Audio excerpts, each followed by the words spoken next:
We go. This meeting is being recorded. By the way. All right. Good morning, Professor. Good morning. So today's conversation is going to be a little different than many of our conversations. I'm hoping Tony and Jake can add in a little bit too, and they can interrupt whenever they wish.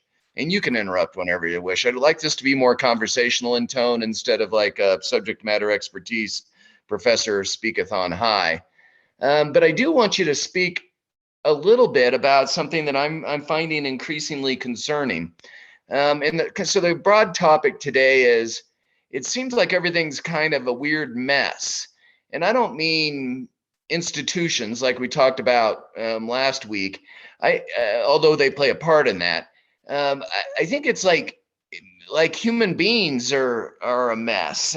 We like throw stuff out, and it wasn't bad when we threw stuff out like what we ate for dinner, or here are my new petunias, or I bought this nice book, or what do you think about this movie, or my dog's sick. You know, all the normal stuff that fills people's lives.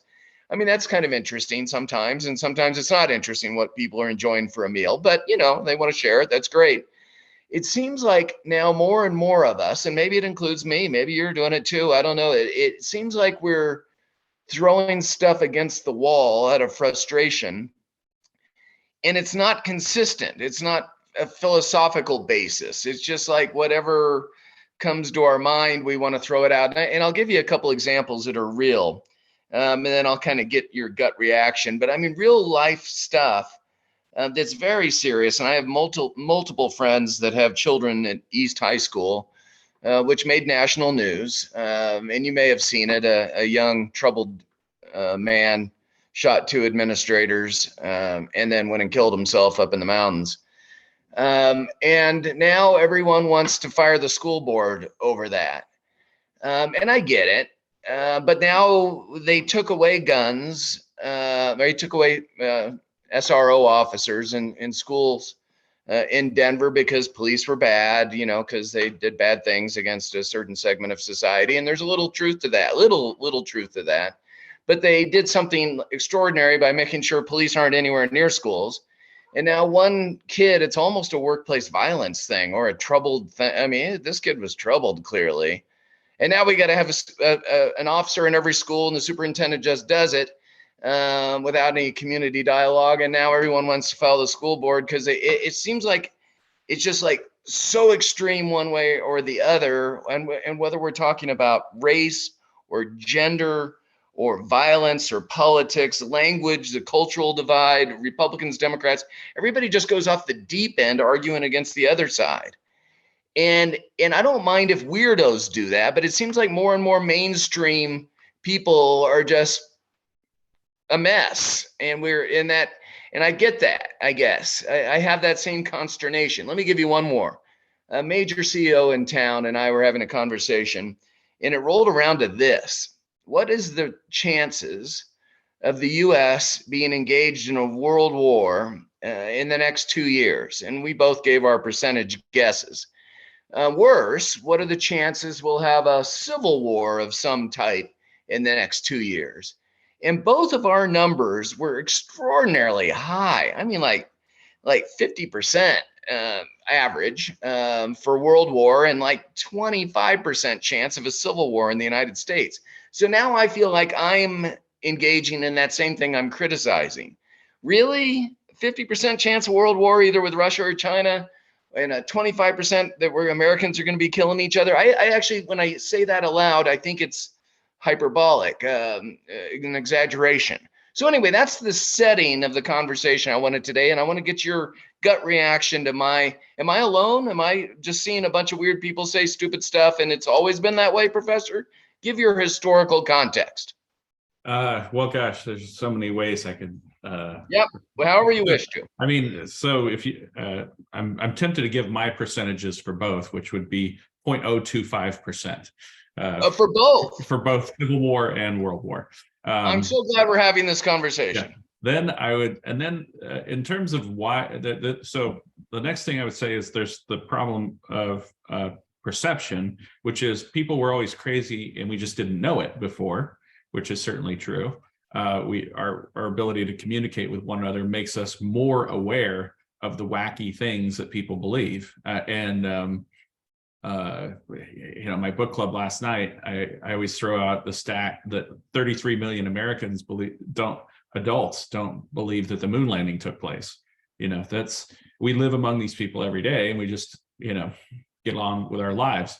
And then I have sort of one point that's a little bit speculative, which is I think that there is also an element that is making this problem worse, and I think it's your phone.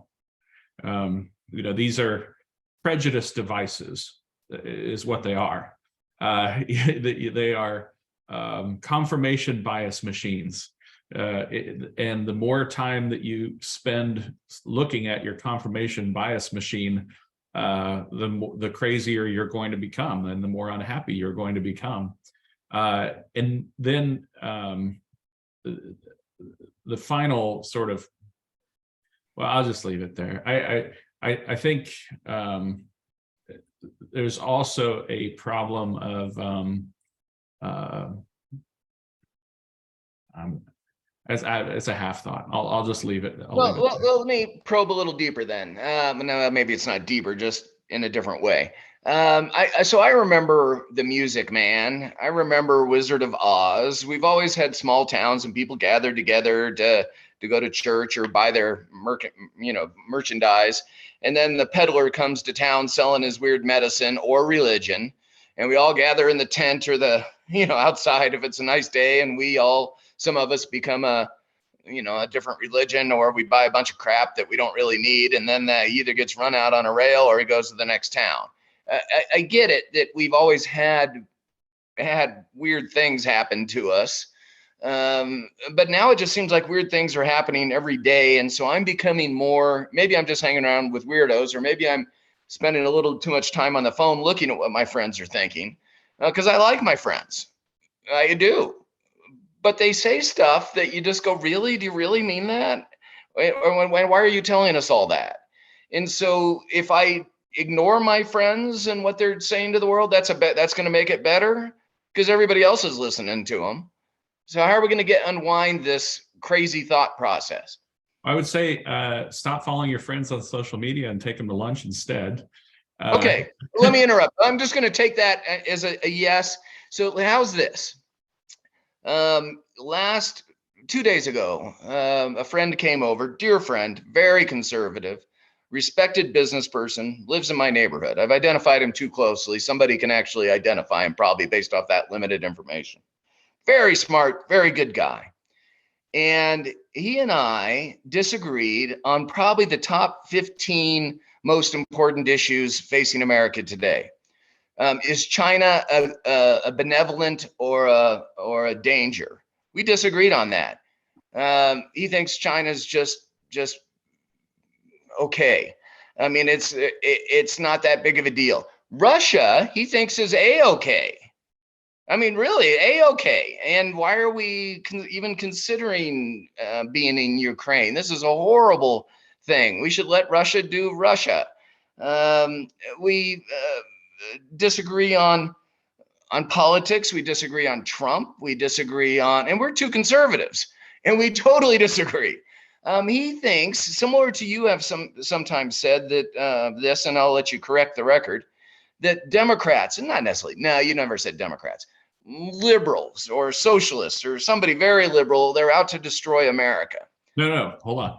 Yeah, I want you to defend yourself, but that's what he said. Democrats are not. Yeah. That's what he said. Yeah. And I go, really? No, they don't. They are not. And I'll let you correct your own record. But I go, no, they're on. He goes, yeah, they are, John. I go, Dave, I shouldn't say his name. Jim, Joe, there isn't a single government and official in America that could listen to our conversation. Our phones are probably listening to us, whether it's a corporation or the FBI. They're probably listening to us if we say the right keywords.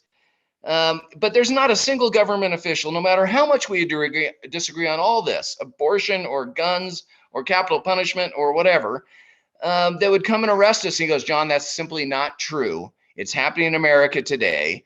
People are being arrested for their thoughts. And I said, name one. And he goes, the QAnon shaman.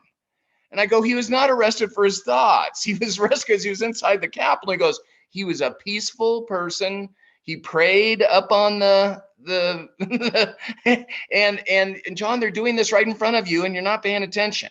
So my secondary question after you correct the record is, where do we find accurate information? Because I spent a half an hour Googling the QAnon shaman guy to see the court record, to see if he truly was a dangerous guy or whether he was just a harmless visitor who happened to got sidetracked by a police officer that escorted him in.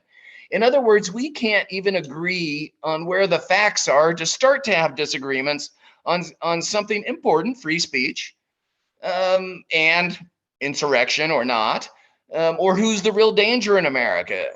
So give us some guidance with a historical perspective. Well, I just would say, like, your friend is not a conservative. I don't know that he has a discernible ideology. Based off what limited information I just gave you on that? Yeah, I mean, he has a tribal identity, and he acquires,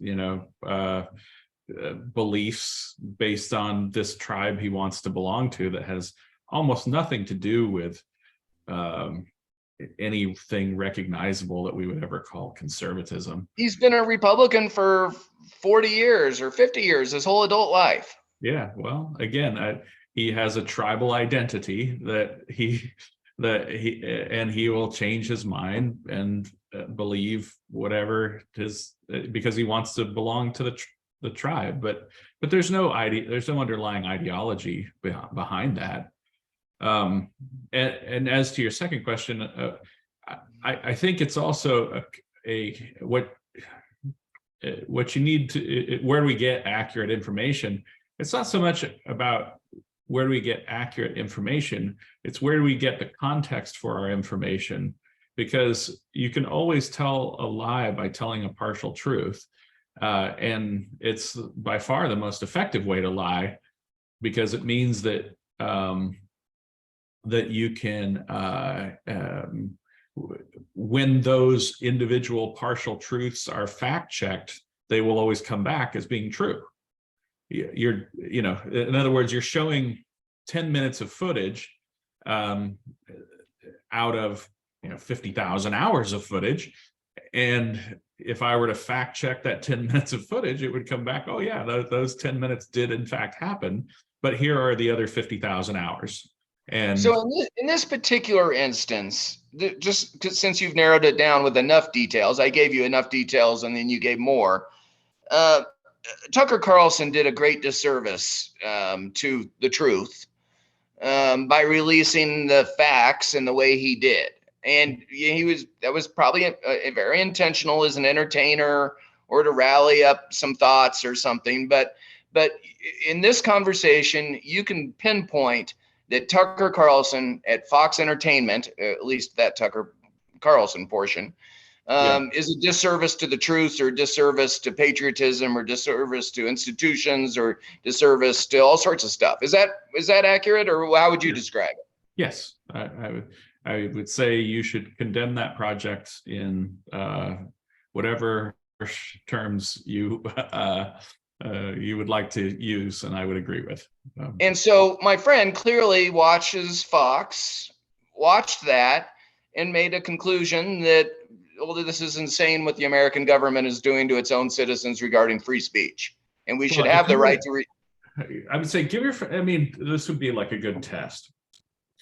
You should give him the legal brief in the Dominion case, and especially the parts about Tucker Carlson, and just say, like, you're a smart guy.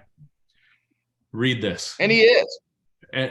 Read this. And then if he reads that and sees that evidence and says, no, I reject all this, even though it's like a court document, these are Tucker Carlson's own text messages and emails, then you will know that there's really no point in at least engaging with him on this issue. Okay, so Professor, we're on the same page. You might want to mute yourself there, Bart. We're on the same page. But do you not think he is representative of, I'm not pinpointing one friend because he really is a friend. I like the man. As an abnormality, I think he's more normal than abnormal. I think most Americans are reacting in these type of ways and over different types of situations. Am I wrong? I mean, what do No. you see in your students? Well, it's not just my students. I mean, the guy I swam with this morning, you know, once we started talking about politics, the first thing that went through my head is like, whoa, I should have not mentioned anything. Let's get back to talking about swimming and firefighting. But here's the other thing I'll say: as wrong as your friend is about this particular issue, we all live our lives according to just so stories. You know, every single, I mean, I lie to myself as much as that guy lies to himself, because it turns out like that's what memories are. Memories are just the stories we tell ourselves about things that have happened in our lives. And we're just constantly going through life telling ourselves stories in order to make sense of things. And none of these stories that we tell ourselves, strictly speaking, are true. Because we're not God, we don't have an omniscient perspective even on our own lives. And to me, I think the proper response in those circumstances is just to have a little humility. So that's why I don't necessarily insist that people agree with me on everything, but we do have to agree that we're not going to kill each other when we have a disagreement. We need to have some sort of,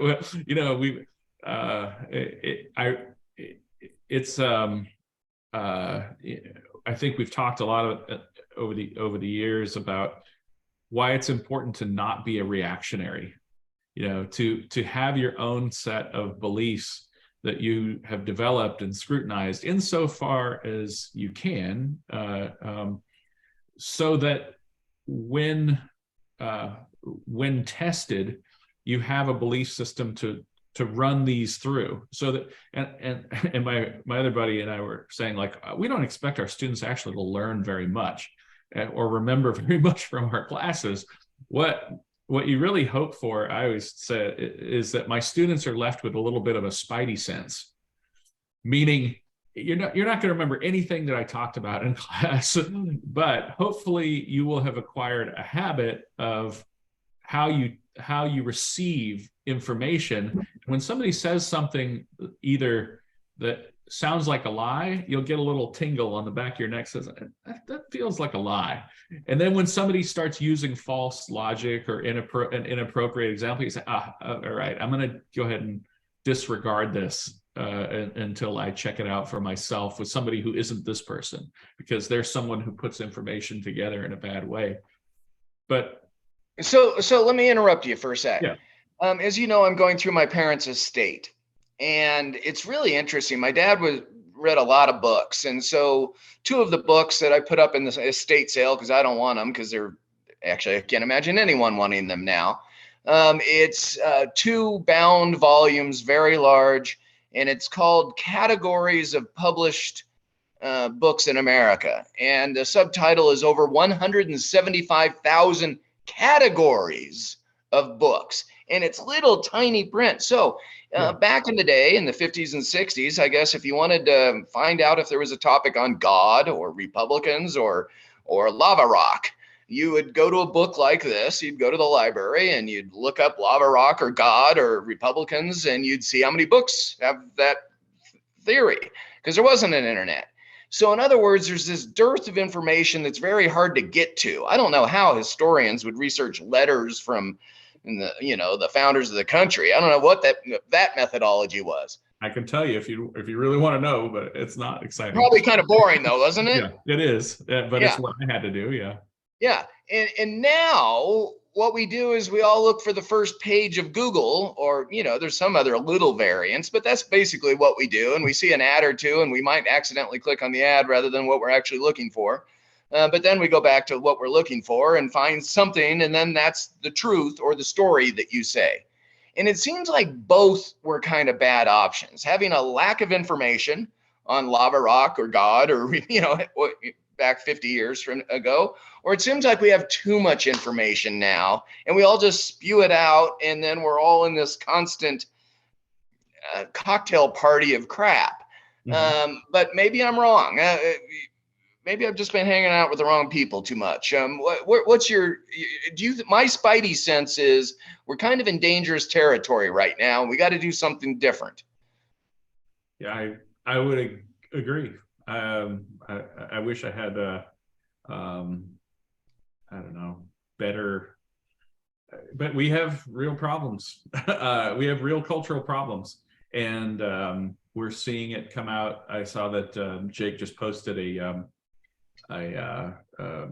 Jonathan Haidt article, and we can't say that this is just a problem of perception when we can track, how many people are committing suicide, and that number is going up. And for every one of those people who commit suicide, there, the numbers of people who are depressed and upset and lonely. And I mean, what I see in my students, just this past week, I had 2 emails from students who were just extremely rude to me via email.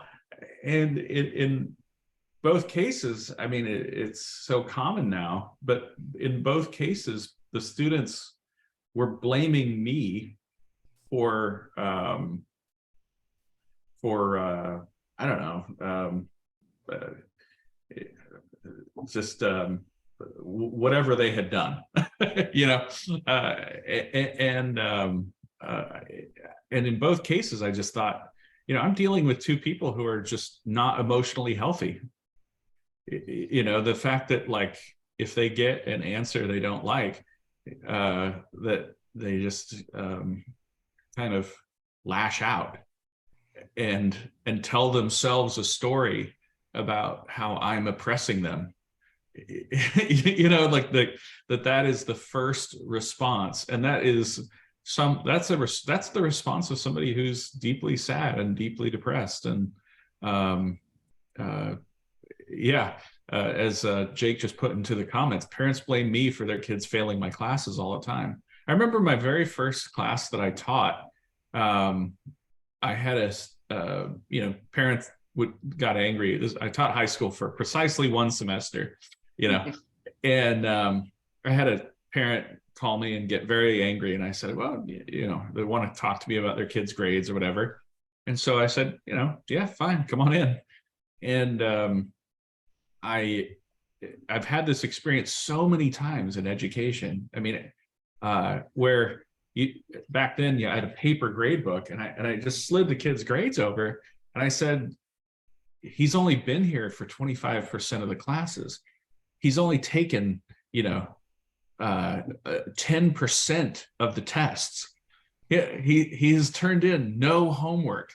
And I just said to the parent, like, what grade do you think this gets? Like, if you were grading the student's work, what would you do? And did they back down on that one, that little anecdote? You could just tell he just kind of said, yeah, you're right, I get it. The parent.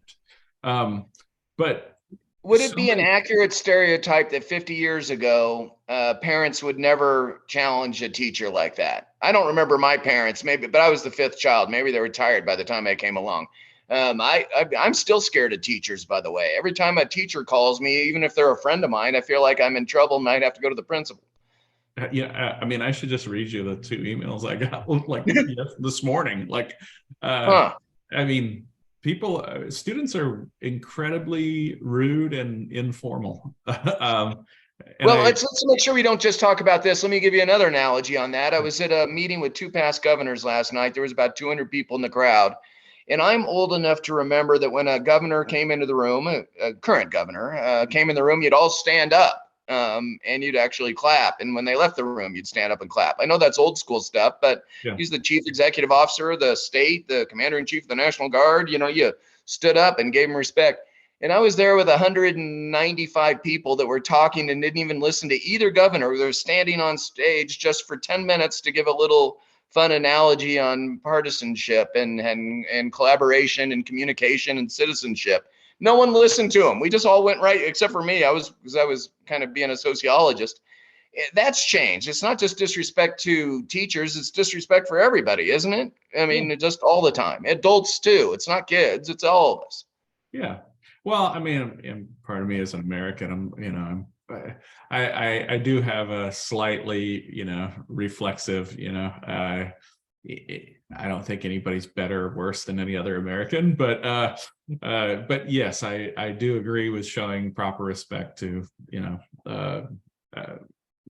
the institutions in society, and what I would just consider politeness, the very old school understanding of what I would like to be polite to you. But you have to have some sort of value. You have to value society before you'll place any value on politeness or kindness. So maybe that's why my spidey sense is up. I think you've kind of honed in on something intentionally or accidentally that has me concerned. I think there's a lot of people that are willing to throw kind of everything out with the bathwater. If marriages aren't working, then let's throw it all out. If religion is done some bad things, let's throw it all out. It seems like we're ripe for revolutionary change. Now, I'm glad you were at 0.05. But still, it seems like everybody's willing to do all sorts of stuff, and maybe that's a good thing. Maybe there is a different way to conduct our society that's more responsive to just real people rather than the melodrama that we all seem to be engaged in now. Can you give your gut reaction to that? Is your spidey sense isn't up on all this? Well, I always say the reason I give such a low number is because I'm thinking we've got 500 years of history, and how many true rebellions and revolutions, and what are the chances that it would actually happen or move anywhere or spread? Because people are also lazy. If you want to start, I could see riots taking place, that kind of thing. But any kind of true rebellion or revolution is pretty unlikely. I don't know. I think, I know as a history teacher, I'm a hammer that always finds the nail on this, but you can't just tell people that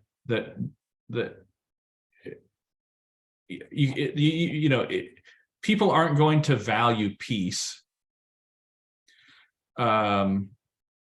You're going to take whatever it is for granted in your own life. You're going to grow up thinking however things are, that's normal. And you have to be taught to value peace and prosperity when you have grown up in peace and prosperity. And really the only way to achieve that is through reading of books and reading of biographies. So really the only ways to truly gain empathy, to inhabit the mind of another person is to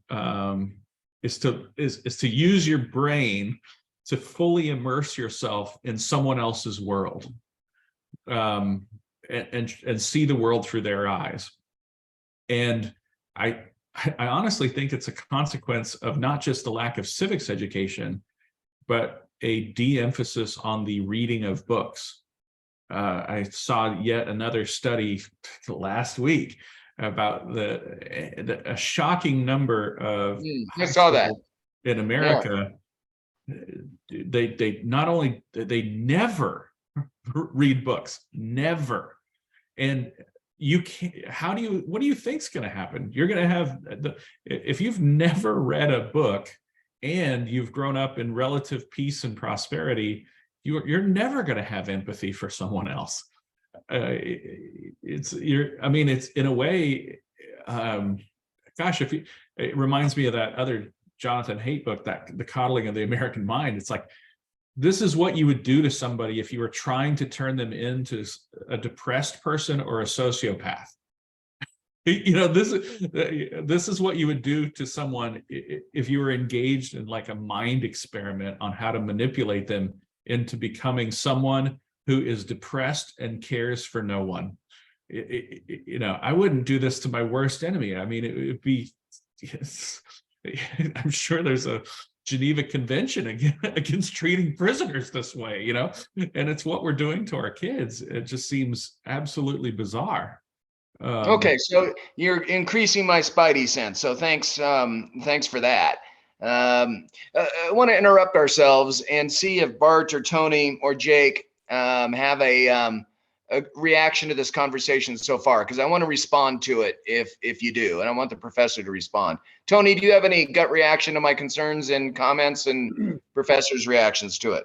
Yeah, I've 1,000, but I'll give 2. So my first reaction is I was some kind of spiritual teacher or something like that said this, and that saying is, we do not live in reality, we live in our thoughts about reality, right? So I think that's really important to consider in what we're talking about, because what we're responding to is our thoughts about reality, right? Not like if you and I were to say, do we agree on reality? We probably don't, because our thoughts are different about what we just experienced. Yeah. The other part of it is, oh, go ahead, respond to that, sorry. I was just going to say, we talked about that book Psych last week. It sort of says the same thing, Yeah. The other thing that I think is going on is that I think the word news has been, I hate to use the word bastardized, whatever. The word what? The word news has been bastardized. That is not what we're watching on TV. We are watching entertainment. That's an entertainment company that is set on profit, period, end of sentence. They are not there to objectively deliver news to us anymore. That changed, I don't know, 30, 40 years ago. Yeah, but it's a corporation that is a for-profit corporation that is driven by entertainment. Because look at every news company has an entertainment division of it. There is no separation anymore, So I think that's our other mistake, is that we watch news that's really entertainment, right? Because Tucker Carlson doesn't believe one single thing he said. It's been borne out in his text, He's just like, oh, these guys are wacky. But then he would be on that night, pumping Trump up, because he knew that was going to kick his ratings. And that's his job, is to develop ratings, get profit, get people's eyes on him, not deliver actual factual information. Yeah, Professor, I assume you agree to both of those? Yeah, I mean, I would say one of the things that that probably happened more recently is getting away from the subscriber model for news. In other words, on TV, what you used to have was somebody driving towards appealing to everyone. When you had broadcast news and even cable, every cable news outlet and every news outlet was trying to appeal to everyone. And when they stopped doing that, the news on cable shifted. And then as news shifted to being internet-based, the difference became, is this ad supported or is this subscriber supported?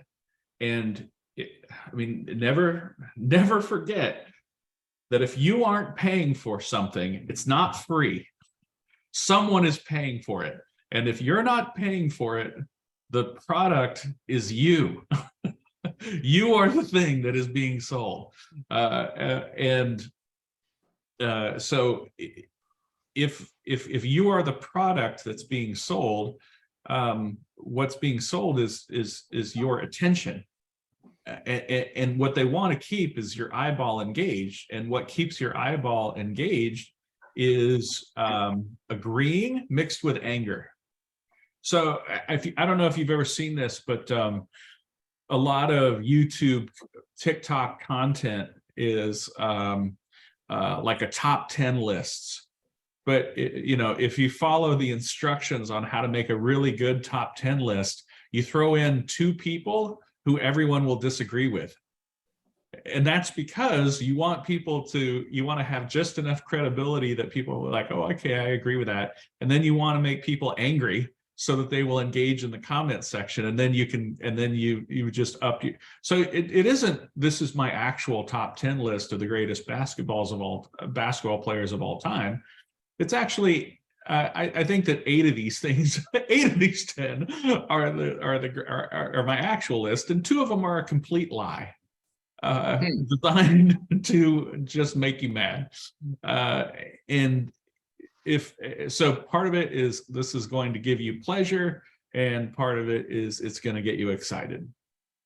I'd give that excellent response. Thank you. I'd give a nuance to that though, Tony, versus the professor. I think there's news or facts is the best that aggregator can come up with.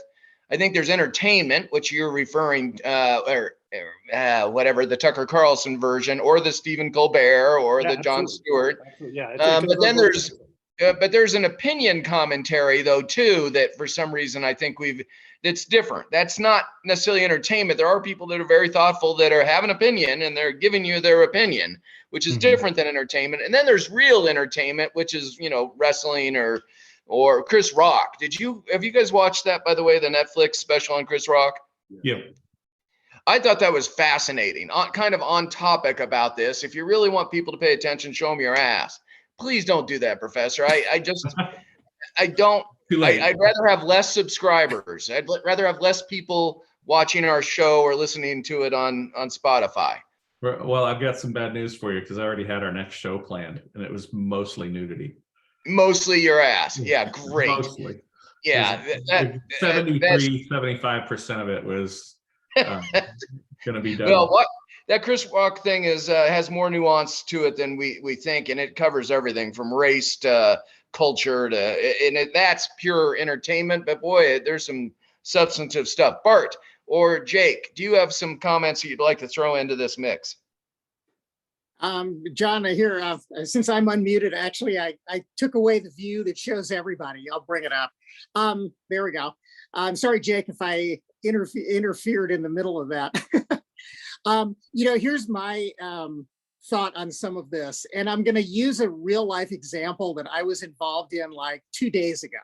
All right, for this. And John, you're going to understand what I'm talking about, because what I'm talking about is something in the Denver area called the Highline Canal. Okay. And John, you run on the Highline Canal all the time. I ride my bike out there and walk on it. I'll be there in about a half an hour. Okay. The other day I was in a meeting. I'm on the board of directors of a local government entity. It's a stormwater authority. It's called SEMSWA. John, you know what that is also. Okay. So I'm in this meeting, and SEMSWA has actually taken over maintenance of about a mile of the Highline Canal. And we're kind of dealing with that and everything else, because what they're doing, the Highline Canal used to be for irrigation. They don't use it for that anymore. They're going to use it for stormwater collection and to move stormwater kind of from one stream to another one. And all of that is more information than you need to know for my example here. So I was in this meeting, and one of the city council members of a city, well, of our city, of the city of Centennial, was in this meeting. And he was going off on how he doesn't trust the people involved in the Highline Canal anymore. They're having secret meetings. The actual owners of the Highline Canal are going to abandon it.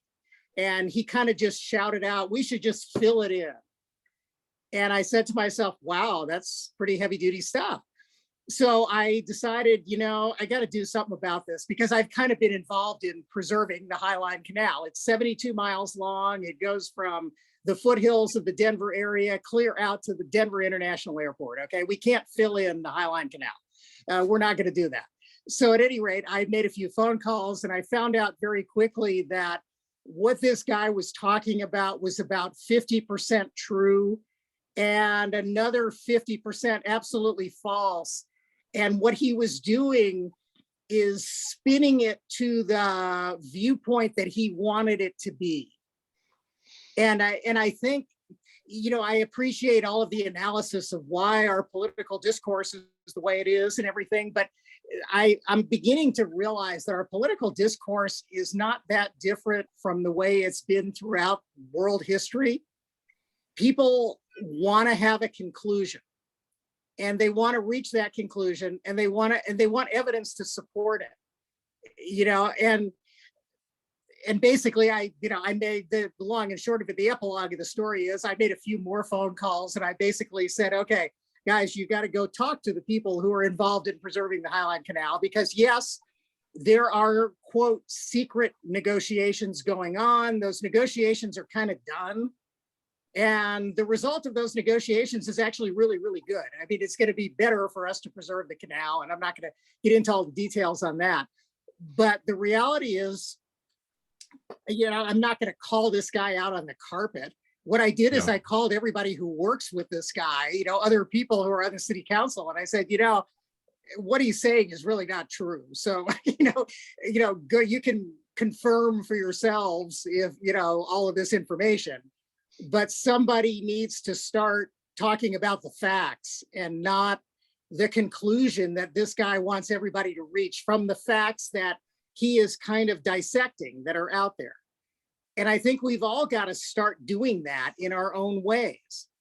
Those of us who are adults, I guess, in rooms. And I think, the professor is right. I think people need to subscribe to news sources that are legitimate. You got to pay for them. And my wife yells at me all the time because I have online subscriptions to things. Well, I'm not going to stop subscribing to these things. I want to know what's really going on. I don't want to know what my Facebook feed is telling me is going on, because it's not reliable. It's people's opinions that they are making about newsworthy items. And if they're reliable, that's one thing. If it's just BS, we've got to start figuring out a way of calling people on this stuff. But even even the reliable sources, the problem with them is that if you're getting too many stories that are reliable and good stories, but you're getting too many on the same topic, you lose perspective on where that story should actually fit in. This is something that should be on page 7, which means that we're taking note of it, but it's not an emergency, and it should be tucked into the back of your mind and under noted for a few. But if you keep getting story after story after story about it, you begin to lose sight of what it means inside of a nation of 360 million people. So, Professor, and then Jake, get ready to ask a question. As a side story, is it possible that we are heading down a path in banking where we're still allowing profits to be private, but failures are public? So we'll subsidize failure and privatize the success. And that's a really dangerous path, it seems like, if that's our priority with this new banking problem. And it doesn't seem to be, it could be the banking / inflation / cost of basics. It seems like we should all be concentrating on those type of issues, or maybe China and Russia, but there's some really big stuff that we aren't talking about as much as we should be when we're talking about all sorts of other things. Am I following you? Does that resonate? Yes, we should be worried about it. What I see is not just in banking, but in so many industries and areas of life. Sometimes the loudest voices calling for regulation are the ones who think that those regulations will somehow punish the large corporations instead of incentivize the large corporations. And one of the things that happened after the bailout of these large banks, I think it was a senator from Oklahoma during the hearings actually made this very important point, which is that if you draw this line and say we're going to bail out banks that are this big, what people are going to do is they're going to pull their money out of community banks. You're just going to make the top 15 banks in the United States bigger, because I mean, if you think about your personal financial incentives, and if you're saying, oh, well, if you're big enough to actually hurt the American economy when you fail, then we'll bail you out. But if you're so small that you don't hurt the American economy, we're going to let you fail, and all of your depositors are going to lose out. What you're actually doing is you're providing a powerful financial incentive for every single American to only do business with the largest corporations, making them like de facto parts of the federal government, with all of the benefits of being a part of the government, with none of the responsibility of being a part of the government. And I just don't, I don't see anyone articulating a clear plan for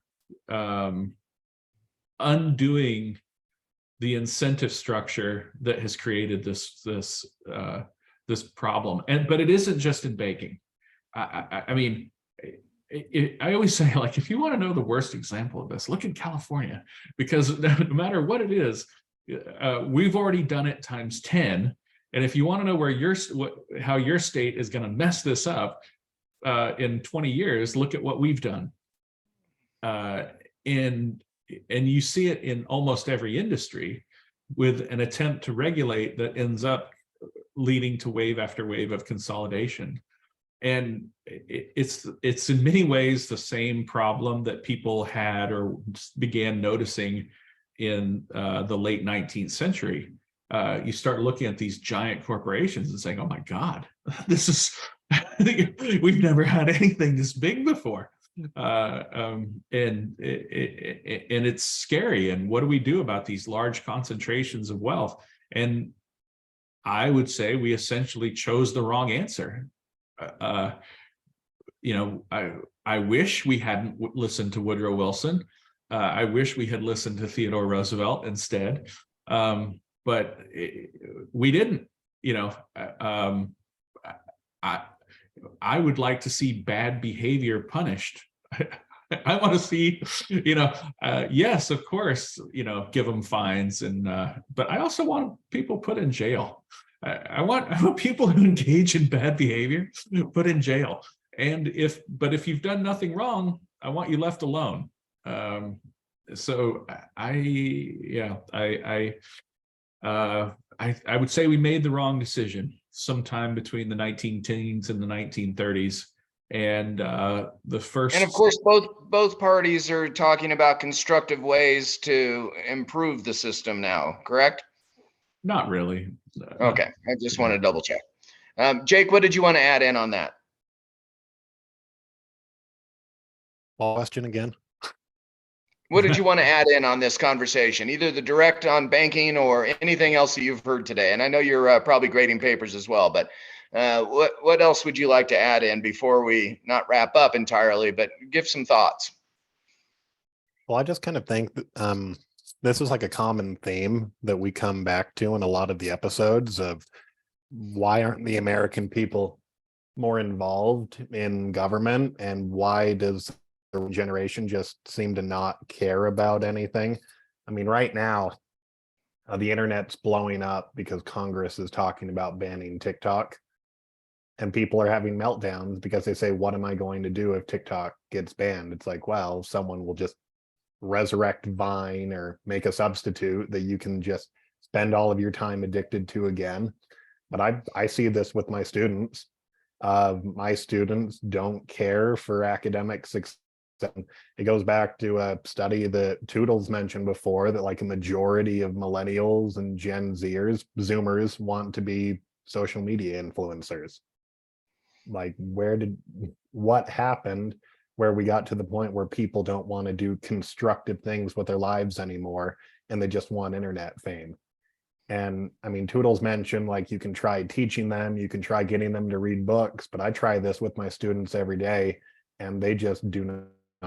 And so I'm losing a lot of hope in being able to change. Like, I'm not trying to tell my students what to believe, but I'm trying to help them see that there's other methods and other ways and other forms outside of like TikTok and social media that they can get informed and care about their government more than just when Congress is trying to ban TikTok. I was getting more optimistic, but you bummed me out a little bit. Professor, bring me back to the optimism. Well, you know, the solution is not like, I mean, here's the solution. Like, don't give kids phones. You know, like leave everybody froze up. I'm worried that I can still hear you. just- Keep talking.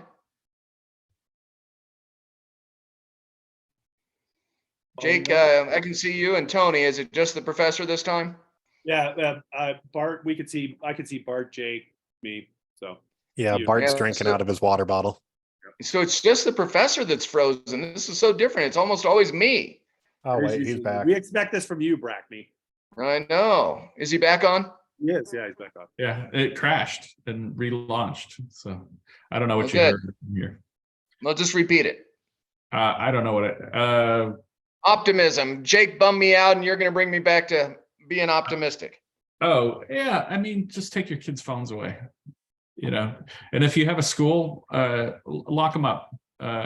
And yeah, absolutely, ban TikTok. Get rid of it. The fact that we're hearing so many people wail about it is, I mean, of course it's dangerous, and not just that, but it's so easy to manipulate. It is an incredibly addictive social manipulation tool, and I have absolutely no qualms about it. And is it just because it's owned by the Chinese government? Is that your only criticism of TikTok? It's my only legal criticism of TikTok.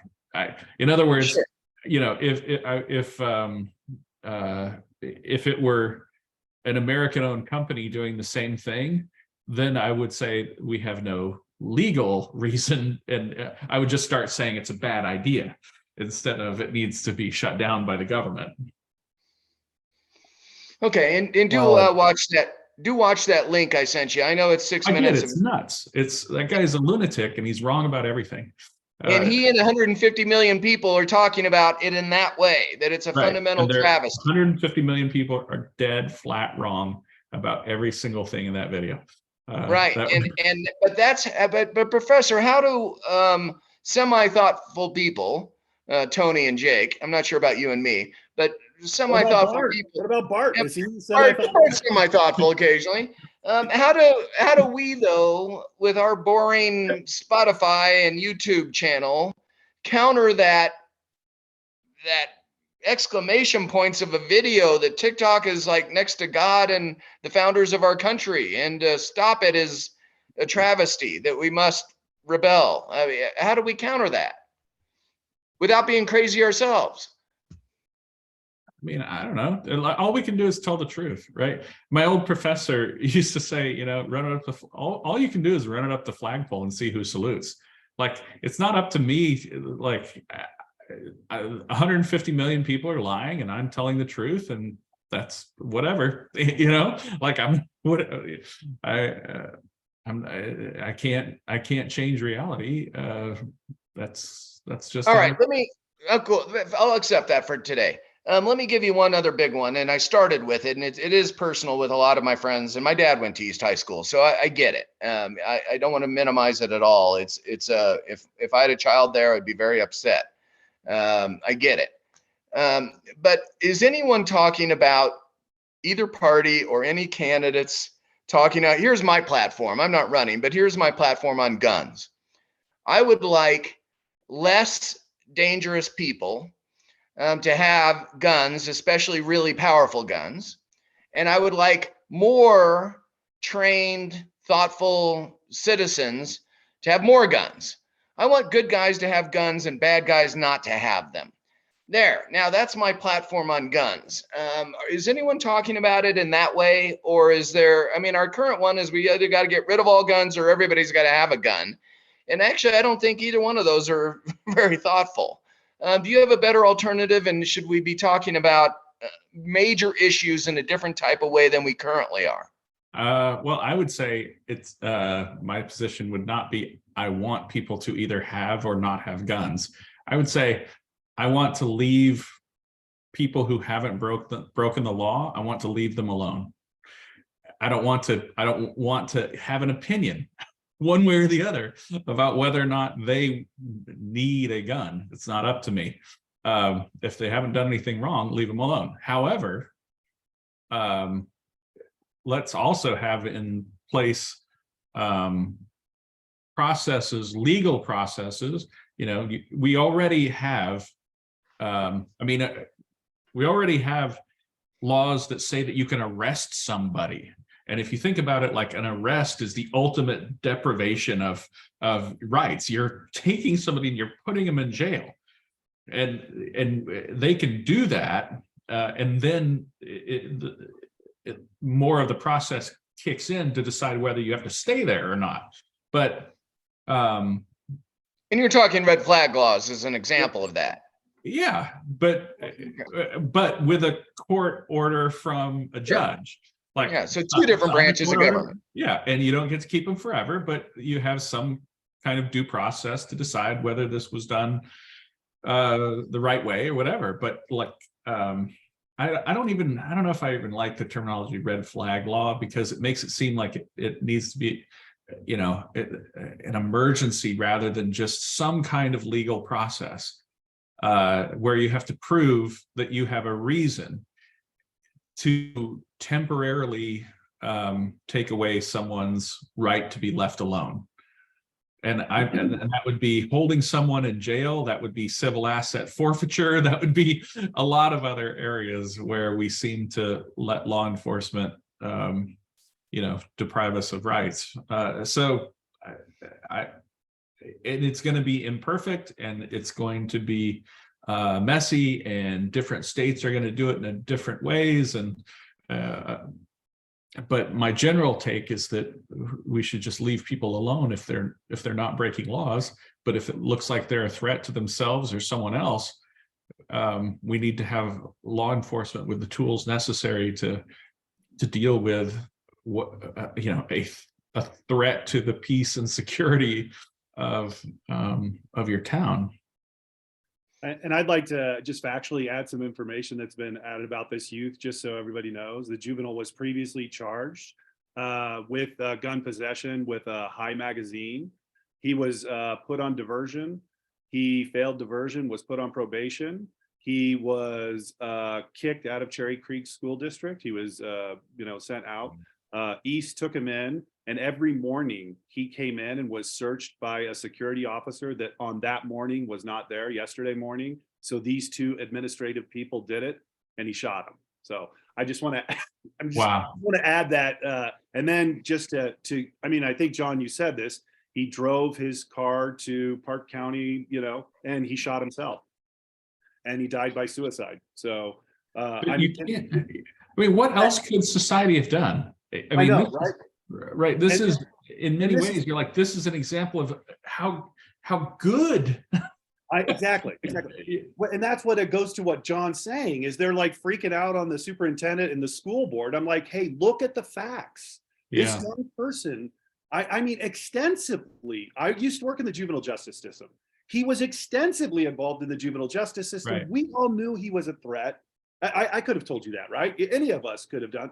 And here are two good guys, I think, admin people. And I know this. So one of the guys that was doing it is, there's a restorative justice program at East High School. That administrator was one of the ones that was shot. The other administrator that was shot was the administrator in charge of culture at East, right? So, we're talking about people that love kids, are interested in creating the safest environment. They're the ones that were shot. It's mind-boggling, the whole thing. And that we would think the solution is to this is what bothers me about Denver public school system right now. So the teachers were going to walk out on this issue. Instead, DPS canceled class for today, called it a mental health day, because they didn't want teachers walking out and showing some capacity to have whatever their voice is, And I think this is, it's a tragedy all the way around. So It's all the way around because every single kid across the entire huge school district, 700,000 person school district or population is not in school today because of that one instance. Right. And let me bring up all the people who work while their kids are at school now are having to, it is the worst decision that was made. It's so annoying to me, and the other thing, I have a son who's a senior at DCIS, a school not far from East. Why would he or anyone want to go back to school? Why do we believe kids can learn in a container where they could get shot? How would that impact your capacity to learn? I would be hyper stimulated in my hypothalamus or whatever part of my brain. I'd be thinking like, instead of, hey, can we contextually talk and learn about, I don't know. It's crazy, man. So anyway. So Professor, and thanks, Tony. I've intentionally brought up something in the heat of the moment in Colorado because I think we need to solve problems better. And we just need to work through things together as humans on this stuff rather than fire this whole school board, close down the whole school. It seems like we just go to the extreme in defense or attack and then defense. I just don't get how we can't be thoughtfully working through problems together. And somehow we need to re-incentivize that in the advertising model. At another time, I'd like to talk about the value of owning something, and I mean particularly private property, and how we need to encourage as many rational citizens as possible to own a little piece of Mother Earth, preferably in America and somewhere else if they'd like to. But I want people to own their life. I do think we need to talk about war again. I do think the banking issue, inflation, and how to handle this, because there's people are coming out and it causes people to act irrationally in a variety of other ways when they see the price of vegetables that they can't afford as many, or the price of toilet paper, etc. And we should really be thinking through these issues better than we currently are. And I'm hoping that you and I and Tony and Bart, Jake, can model some of this behavior, especially when we disagree. We're already over time. Can you give a summation of this conversation and something that you're intrigued by, at least? Me or Tony? Yes. Yeah, Professor. I don't know.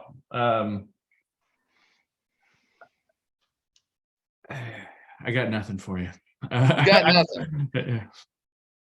Yeah, Well, let me ask.